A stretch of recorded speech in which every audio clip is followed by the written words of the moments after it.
안녕하세요. 오변입니다. 지난 영상에 이어 이번에는 손해에 관한 의료진 편입니다. 결국 손해가 발생했다고 주장하는 건 환자 측일 테니 환자 측이 손해배상 청구를 하는 상황에서 의료진 측이 고려하셔야 할 점이라고 보시면 되겠습니다. 첫째, 부작용 등을 확인하세요. 약도 독이에요.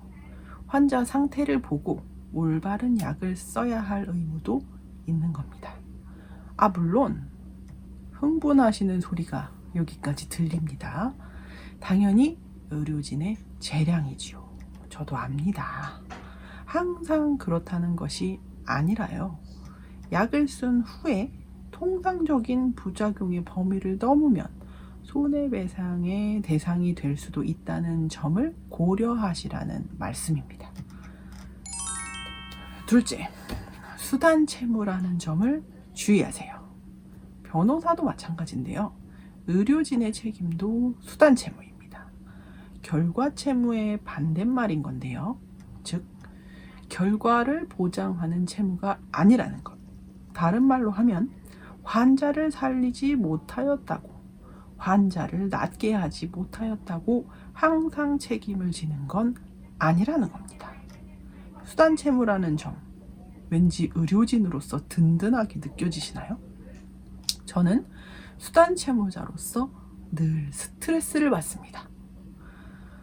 수단 채무라는 말은 결과에 책임을 지지 않는 것이기에 그 과정 하나하나에 최선을 다해야 한다는 뜻인 겁니다.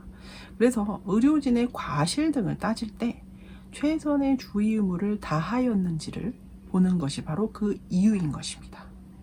따라서 결과에 책임지지 않으니 좋다, 든든하다 라고 생각하실 건 아니다 라는 것이 오변의 사견입니다. 의료진 입장에서 이미 발생한 혹은 발생했다고 주장하는 손해 자체를 처음부터 부정하는 것은 좋지 않다고 오변은 생각합니다. 근데 또 이게 애매하긴 합니다. 그렇다고 다 인정하면 경우에 따라 법적인 책임과 혼동하시는 환자 측도 종종 있으시거든요. 다만 좀 전에 말씀드린 것처럼 의료진의 책임을 논할 때 치료 과정 중 최선의 주의 의무를 다하였는지 사후에 판단해 보게 된다는 점을 기억하시면 좋겠습니다. 그에 관한 절차, 즉 감정은 아무리 본인이 명의라 하셔도 스스로 셀프로 하시는 게 아니라는 점 잊지 마세요. 사후에 기록을 근거로 제3자가 판단하게 됩니다. 그러니 기록도 매우 중요하겠죠? 제가 기록에 관해서 강의도 참 많이 하러 다니는데요. 이건 정말 각 진료과별로 의사인지 간호사인지에 따라 각 행위별로 진료 기록의 종류별로 하고 싶은 말들이 너무 많아서 일부러 제가 불러주시면 가서 기록을 직접 보면서 혹은 보여드리거나 하면서 얘기를 할 수밖에는 없습니다. 아무튼 그렇습니다.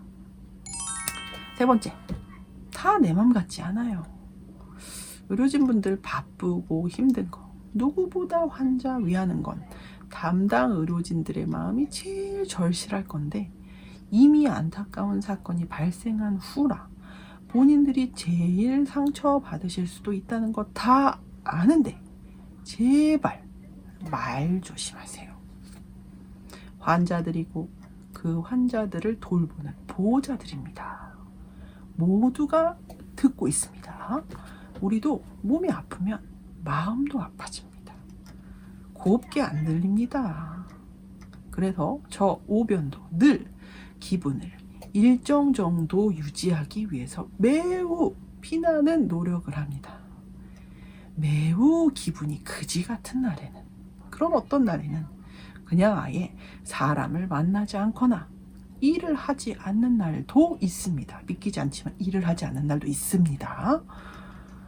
곱게 안 들리고 그러다 보면 아차 하는 순간에 저도 실수를 할 때가 있고, 그게 말 실수라면 변호사로서 그건 치명적일 수 있는 거고요.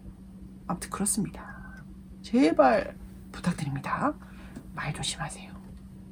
제 의뢰인들 중에 본인들이 의료인이신 분들이 있으세요. 뭐 저도 의료인이고 본인들이 당한 다음에는 뭐 일절 뭐 우리끼리 얘기지만 그냥 뭐 말도 막 나오고 그럽니다. 우리도 우리 일이면 그렇잖아요. 아는데도 그런데 모르고 사고를 당했다고 생각하면 환자 측은 진짜로 당했다라고 생각합니다.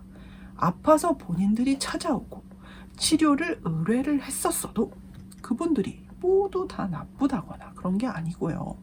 그 상황이 그렇게 만드는 면도 있는 겁니다.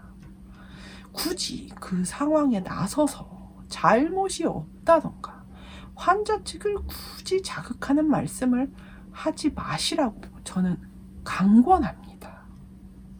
환자 측이 소송을 고려할 때에는 정말 지옥을 오갈 각오를 하고 합니다. 요새는 환자 측이 소호 제기 시에 어렵다는 걸 어느 정도는 다들 인정하시는 거라서 처음부터 소송 생각하지 않습니다. 근데 소위 뚜껑이 열리고 변호사에게 잔뜩 흥분해서 찾아오는 경우를 들어보면 열의 9은 다 의료진들의 말로 요 입으로 상처를 입은 후입니다. 환자 혹은 망인이 된 경우의 유족들에게 최소한의 예의는 지켜주실 것을 권합니다. 그건 도의적인 부분이기도 한 거라고 저는 생각합니다. 다만 도의적인 공감 표현을 함에 있어서는 구체적인 상황이나 표현 등은 주의하실 것을 권하죠. 이거 조절 안 되는 분들, 수위 조절 어떻게 해야 될지 모르겠는 분들 많으시죠? 제가 알죠. 제가 많이 만나봤고요. 오늘도 두어 통 의료진한테 전화를 받았고요. 그런 분들은 제발 변호사와 상의하세요.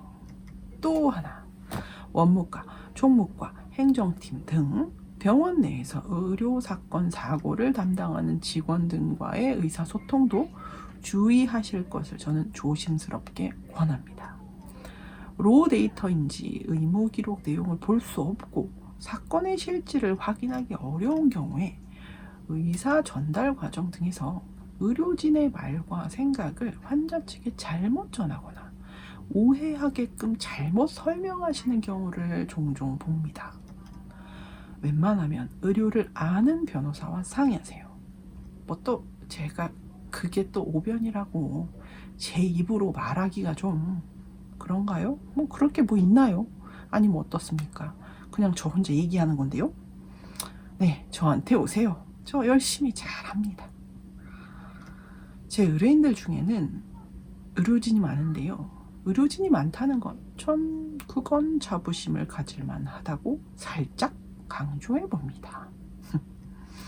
의료사건으로 고통받고 계신가요?